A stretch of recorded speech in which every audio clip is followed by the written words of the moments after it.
Pastor. First of all, appreciate you allowing us to take over your office.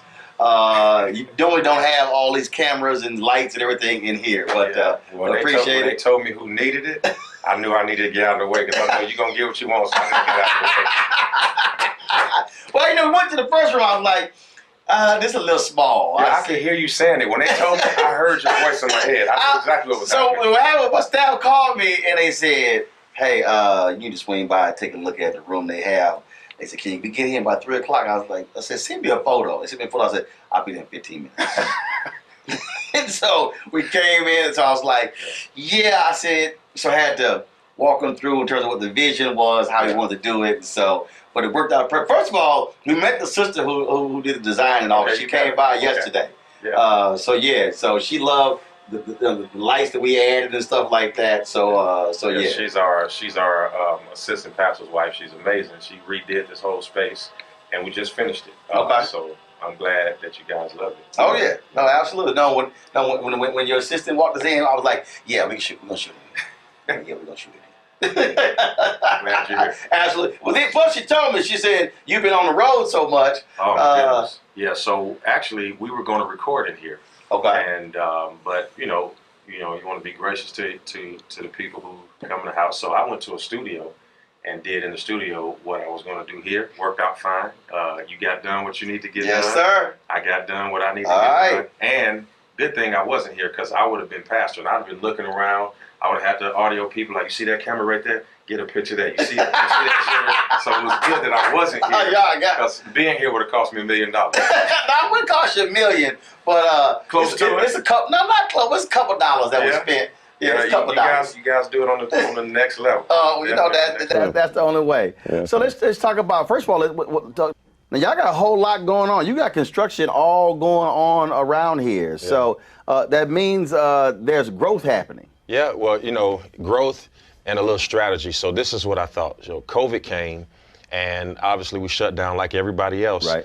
But people were still giving. So without people in the building, you got to think about 6-7 police officers at $40 an hour. You got to think about the light costs, the energy costs, the janitorial costs. So there's a lot of cost that goes into us opening, musicians and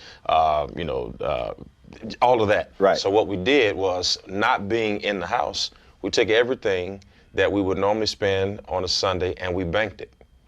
And so we used all of that to refurbish the house. So we did it in a debt-free manner.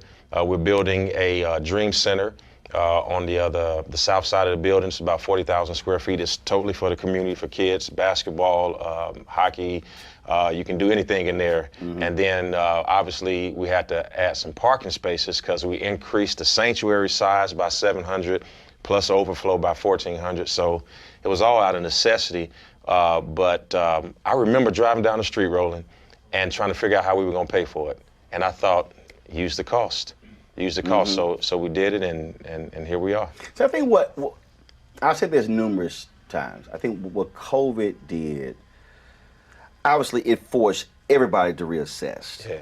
And there were those who were scared to death, thinking it's over. Church is over, business is over. But then others said, no, actually, this is opportunity. Same for us. I remember my CFO calling me, and advertising just completely shut down.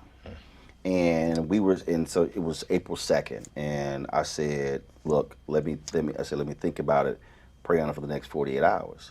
And then April 4th came, I told my staff, I said, look, so I'm gonna do 20% cut, I'm not laying anybody off. I took a 75% cut. But what then happened was, and so then I said, I'm gonna go to our fan base, I'm gonna say, look, y'all see what we've been doing for the last 2 years. This is where we are. And in the first 3 weeks, my fan base had given $30,000. Wow. In the first 3 weeks. I just was more aggressive in terms of asking. I would go on live and I would just talk for 45 minutes, and $6,000 would come in. And the thing is, we don't send them hats, T-shirts. So it's not like, hey, you give it this level, we'll send you this swag. Because I told them, I said, swag costs. So I said, you support us, money goes into the show. fans had us. And last year, our fan base gave 672,000. That's amazing. And then our numbers began to go up, which then, well, on the YouTube channel, advertising began to go up as well. So you talk about going, just growing exponentially, but we were positioned because we were already doing digital. Mm-hmm. We understood how to contain costs, how to do content. And so I got calls from churches all around the country. I actually did something for the AME and another denomination, teaching pastors about, look, you now have no choice. Mm-hmm. This is the camera to get, this is how you should do it or whatever. And so what COVID has done is actually caused a lot of black churches to get caught up in the 21st century, where many of them, they didn't care about Facebook, YouTube, they didn't want to televise. They were solely focused on the people in the pews. Now many of them said they're now reaching people all across the country and the world, and they actually are showing growth. Yeah, it was COVID for us, and I think for a lot of people it was showing the ready versus the not ready, right? Like you, we were already scaling towards digital, and we had hired mixers, and we had hired people to come in and to do all the things we needed to do to master things. Because, you know, sound is another thing that you have to have quality control over for the internet. You know, the days of having a guy sitting in the sound booth in the back of the church was over. Now you had to have somebody on stage to mix because you had people listening online. And what I found out is that now that we're back, we got a whole new church. Right. We've got a whole new church because we were reaching people. And I thought, you know what, this is what the church should have been doing in the first place. And we finally woke up one day and had to do church outside of the walls. There you go. Which is what everybody's been telling us the whole time. Right, and I would often tell pastors, I said, you do know how the church grew when Jesus' disciples and followers were going from city to city. I said, y'all, that's technology. It's the same. Same thing. But so many were locked into building, pews. I need to see people. I don't really know that thing. And so now they're seeing it. And to your point, a whole new church. Yeah, see, one of the side effects of live preaching is instantaneous gratification. So it wasn't the growth that stunted a lot of people. It was the inability to receive the instantaneous gratification. And so since it became about what the people did for us, our egos or the response that we got from the people, then it became mundane to be in an empty building trying to do it the same way. But see, that's when passion kicks in. If you have a passion for what you do, it doesn't matter if it's 5 people in the house or 5,000. Right. Luckily for me, when I started this church, with the help of God, I had 5 people. So it was empty when I started. I had a whole lot of days of empty, so I knew how to do it empty.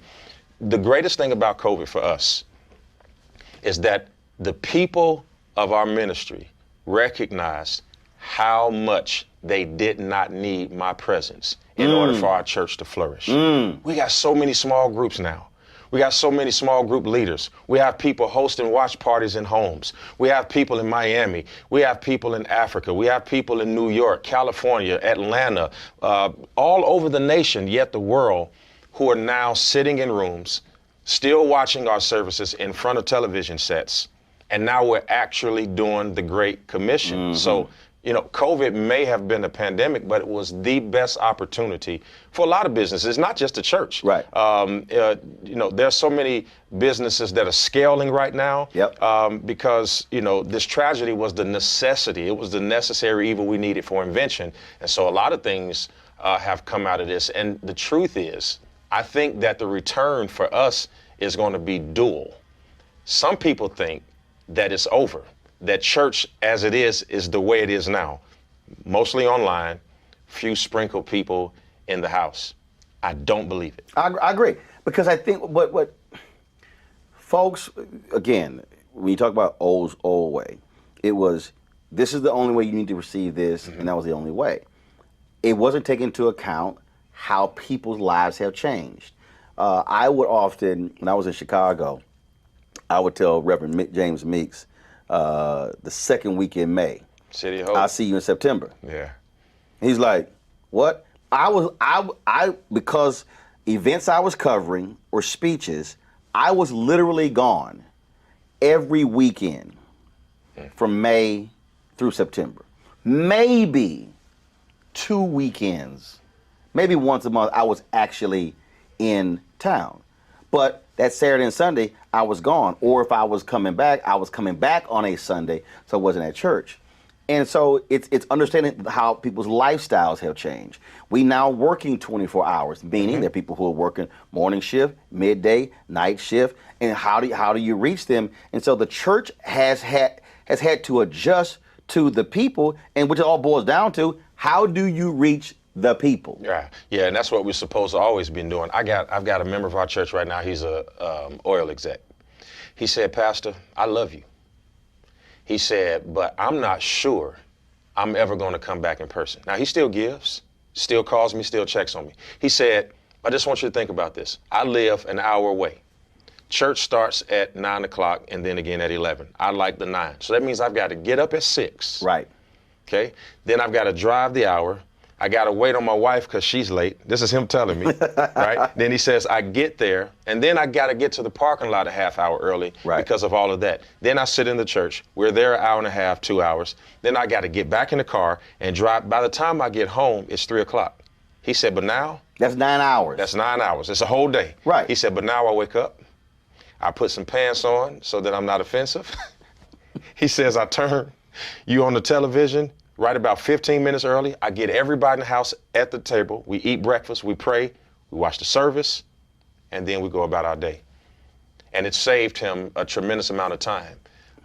And more time with his family. And more time with his family, which is something we always say. Right. I think that not only the people, I think leaders, spiritual leaders, are going to have to adjust and understand that this is going to be a part of the normal, and people are not sacrilegious because they don't come every week.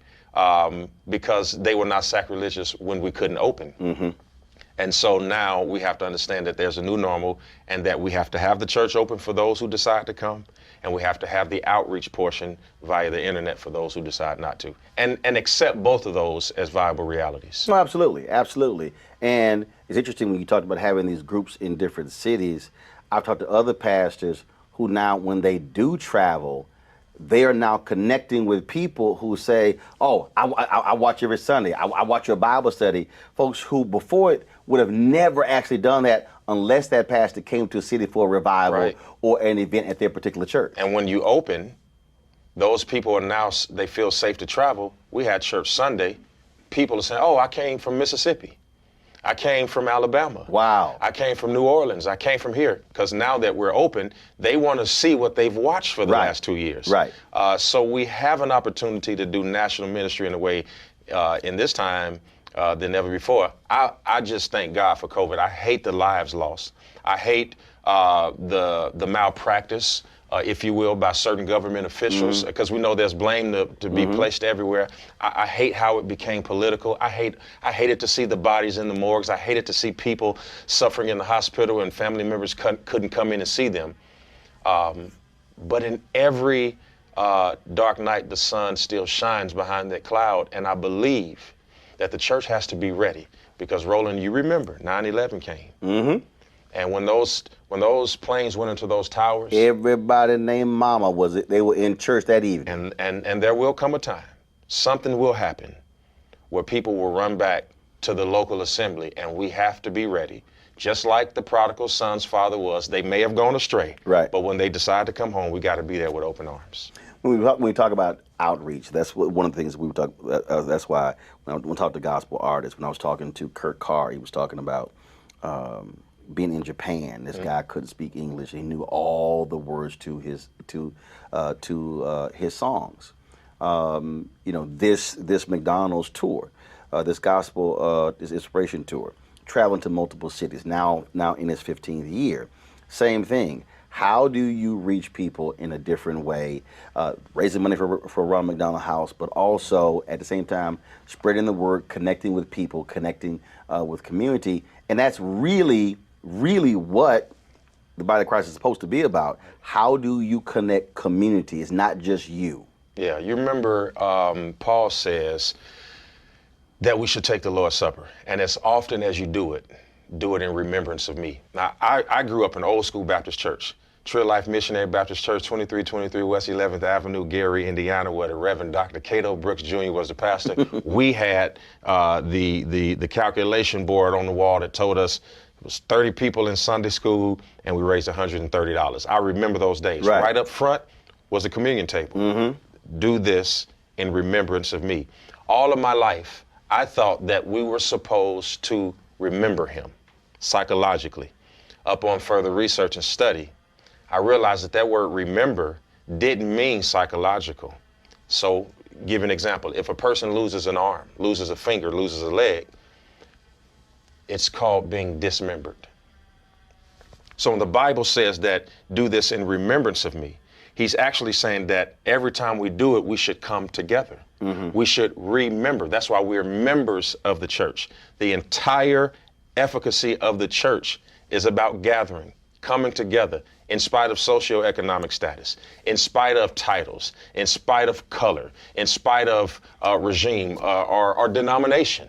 I think this tour, as I sit here and listen to all the gospel artists of all genres, all colors, all creeds, and black people, we're the only people where you can have multiple colors in the same color. And when I look at the beauty, the tapestry of what has come through this building, this is what the church is supposed to be doing. And it is in a lot of places. Just don't think that it gets enough camera time. You know, there's not enough speech, not enough room in airtime, because people don't often tune in to hear great stories. You know, we're addicted to cycles of difficulty, but this tour, what you're doing, what the people around, I wish people could see all the volunteers that are just here to make sure that the gospel can be spread in a public format where people can see it. So it's amazing that this is an example of what we all should be doing.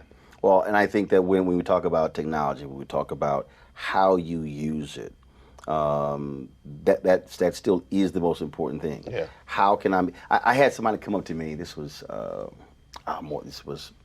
probably 20 years ago. Somebody came up to me and they said, the brother's like, "You got the mark." I was like, "What are you talking about?" He says, "You should be preaching." I was like, "Nope." I said, "Nope." And he went, "What do you mean?" You said it just like that? I said, "Nope." I said, "It ain't gonna happen." That face. I said, "It ain't gonna happen." And see what, and he was like, he said, "Well, why not?" I said, "Well, first of all, you assume I haven't already had that conversation with God." I said, "Let me explain to you what was told to me. Roland, in 5 minutes of radio, you will speak to more people than most preachers will speak to in an entire year." That's good. I said, television, radio, now digital. I said, this is what I told him. I said, in my estimation, there are a whole bunch of people who are behind pulpits who are not supposed to be there.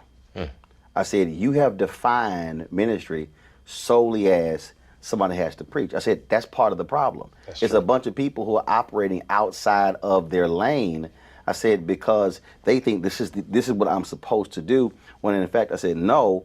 I said, you can be reaching and touching people in a totally different way. I said, so no, that ain't it. My wife, she went to seminary, she got the papers. I said, no, that's her. I said, I'm bootleg. That's what she do.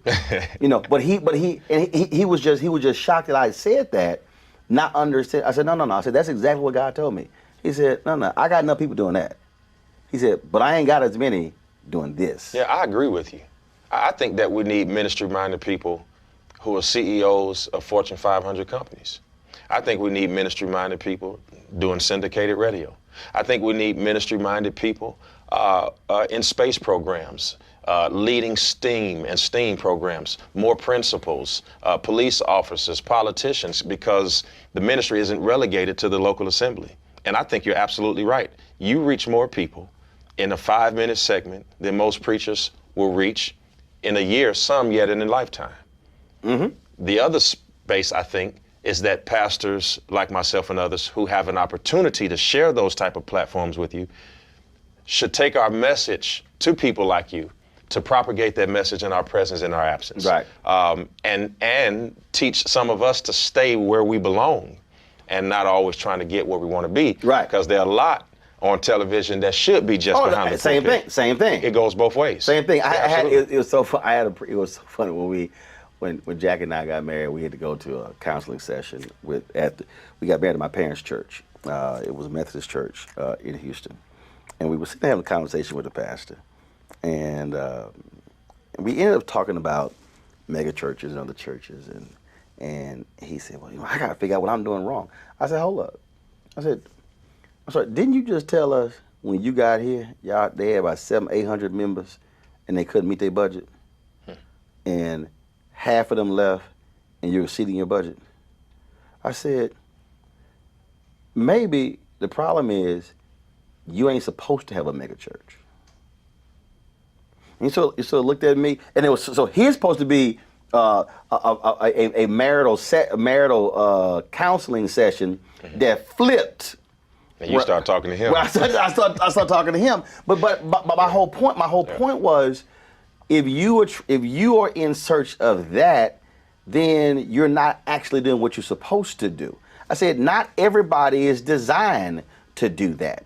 Not everybody is just. I said, not everybody is designed to have this size of a church. Yeah. I said, so for me, I said, I'm not chasing what somebody else has. I said, I told him this here. I said, this may sound weird.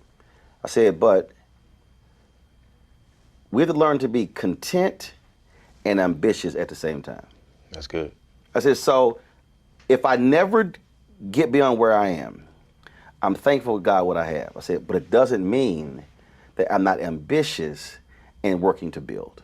And see, sometimes ambition should be shrouded in serving somebody else so that the opportunity for you to serve can evolve. David didn't put a resume in to become the king of Israel.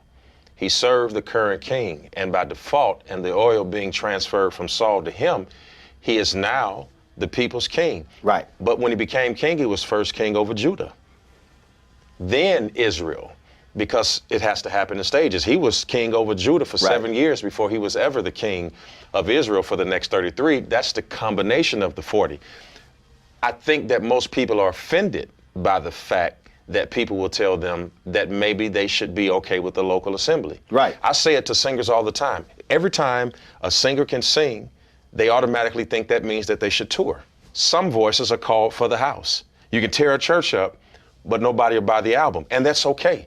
I know a pastor right now, he has a guy who has a doctorate in music, and he was pursuing being an artist. The pastor went up to him and said, I'm not trying to stifle your dreams, but do you understand that you have an opportunity to lead the symphony of our city, and you want to go be a gospel artist? Now, maybe you're looking at the gospel artists who get to do 30 dates. Right. But I can show you a multiplicity of them who are at home right now hoping that somebody calls. Right. You have to make it big where you are. You have to make it big where you're called, and you have to be okay. Right. If what your big is considered small to somebody else. I've learned. When we started the church, we had 5 people. I've said that a million times. 5 people. Within 16 weeks, the church had grown to 800. Within the first year, 1,500. By the 5th year, we were at 5,000, and then it leveled. And I thought, well, maybe this is all God has for me. For an entire year, it leveled. I went back to the basics, started doing leadership, training, then I started to find out that there are caps at every level. Mm-hmm. Then our church went to 15,000, and it kept growing. Now, you could brag about that. But I was talking to a young pastor who lives in a city where there are only 5,000 people, and he has a church of 700. And he was telling me, what am I doing wrong? You guys have 15,000+, and I only have 7. I said, what you're doing wrong is you're looking at it from the wrong angle. Right. I live in a city where there are 5 million people. Precisely. And 15,000 members. Actually, I'm failing because you've got 700 right. of the 5,000 in your town. If I had that ratio, I'd have to rent out the NRG Center just to have worship. So I think that people need to stop looking at numbers, look at ratios and percentages, and they'll find out that they're doing a lot better than they really think they are. Which is why actually this was my pastor Ralph West always emphasized it. He said I don't look at members. He said, how many families do I have? Absolutely. And look at what he's built out there. He said, because the family part, he said, now you're multi-generational. Yeah. He said, members, he said, folks can be transient. They can be a member now, hop somewhere else. He said, but typically a family stage. Yes. They on lockdown. That's good. He said, so how many? He said, so when he travels, he has. A preacher like, we got X amount of members. He's like, no. How many How many families? families do you have? I'm stealing it. Thank you. I'm robbing that one. That's good. You know, and that's and again, so it's just sort of one of these things. I think the point, last point here, what you just made there, we talked about the brother who was the gospel singer, and I'm working. I will eventually write this book, but I've spoken on it a whole lot. I think what happens is we want something, but we never add at the end of that, if it's in your will. I remember when I for 4.5 years we had been trying to become a television contributor. My agent had been working on it. I did all the different networks, and finally in 2007, I was sitting here. I'm working the Chicago Defender, and I'm sitting, and then it's like ownership issues. What's going on? So I'm like, okay, well, if our contract's up in 2007, it's 2006. Contract up 2007, March 2007. What can we do? Maybe if I do this, do that. And God says, I will not open another door until you publicly announce that you're leaving. I was sitting here like, okay, I'm doing this job. I'm getting paid $110,000. If I walk away, I have nothing. What am I going to do? And it was this whole back. You got to publicly announce that you're leaving. When I did, literally next day a phone call comes in. What we had been doing for 4.5 years with CNN and all of the networks accelerated in 2.5 months. Wow. And I remember sitting in the lobby. I was brought in to to be a guest on another person's pilot. They were looking to hire them. And I sat in, and I remember I sat in the lobby, and I sat down, and I said, if it's your will for me to be here, make it so. That's the only thing I said. And I think in the conversations I've had a lot of different people, they pray for a whole lot of stuff, but they never put on that end. If it be your will. If it's your will for me to be here. Yeah, when I hear that, the first thing comes to mind. My pastor used to say this. He said, the first car that I ever had, Roland, was a 1991 Ford Escort, navy blue. I lived in Gary, Indiana, so it snowed there, and they put snow on the ground, salt on the ground to melt the snow. Well, the salt erodes the bottom of the car. Right. It had eroded the bottom of my car so much that I could literally put my foot through to the ground. So we had to put plywood on it and then put the rug on top of it. That was the best part of the car. The other part of the car was I used to have to drive it like this because it needed a wheel alignment. So the wheels were straight, but it wasn't in connection with the steering wheel. So I would literally drive, this was straight. When I was turning, my wheel was straight. But when I was straight, my wheel was turned. So I take it in. I don't get it fixed because it's only worth $900. But we had a mechanic in the family. I take it in the shade tree in the garage. He said, oh, you need a wheel alignment.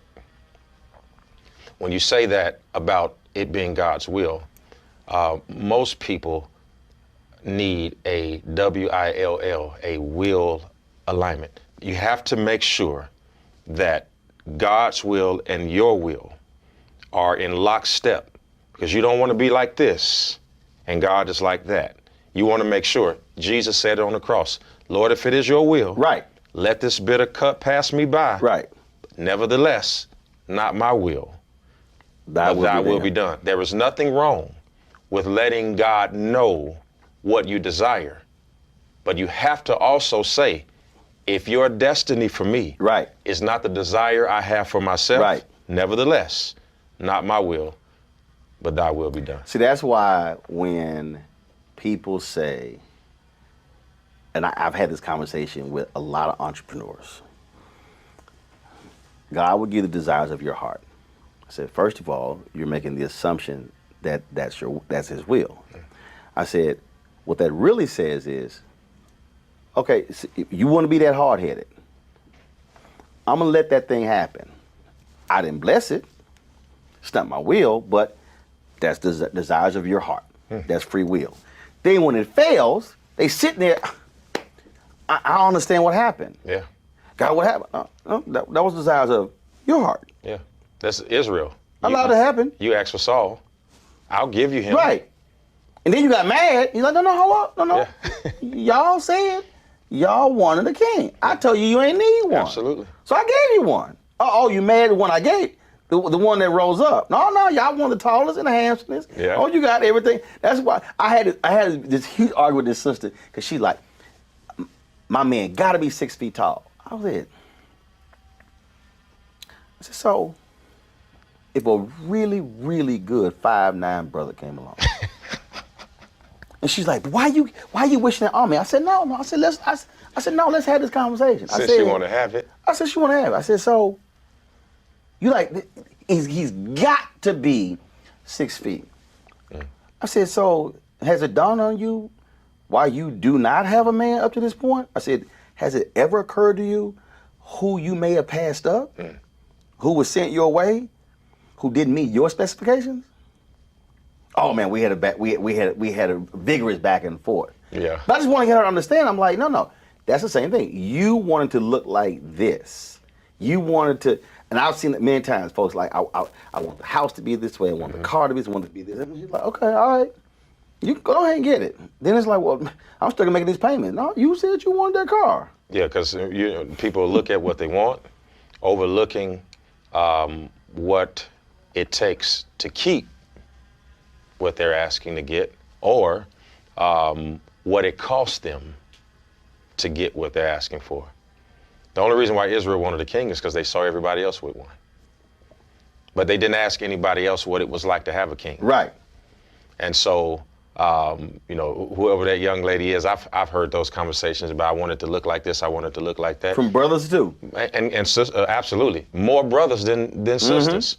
But God will, according to Paul, when we want something that he doesn't want for ourselves, Paul says that God makes a decision to turn us over to a reprobate mind. That means I'm actually going to give you what you want, but I'm also going to leave the maintenance up to you too. I'm gonna give you exactly what you want. All on you. It's all on you. Don't come holler at me. Because the pain you feel is yours to feel and yours to heal. I'm gonna give it all to you, and you take care of it all. That's it right there. Yes, sir. Doc, I appreciate it. Man, Good chatting with you. God bless Enjoy, you, man. appreciate it. Yes, sir.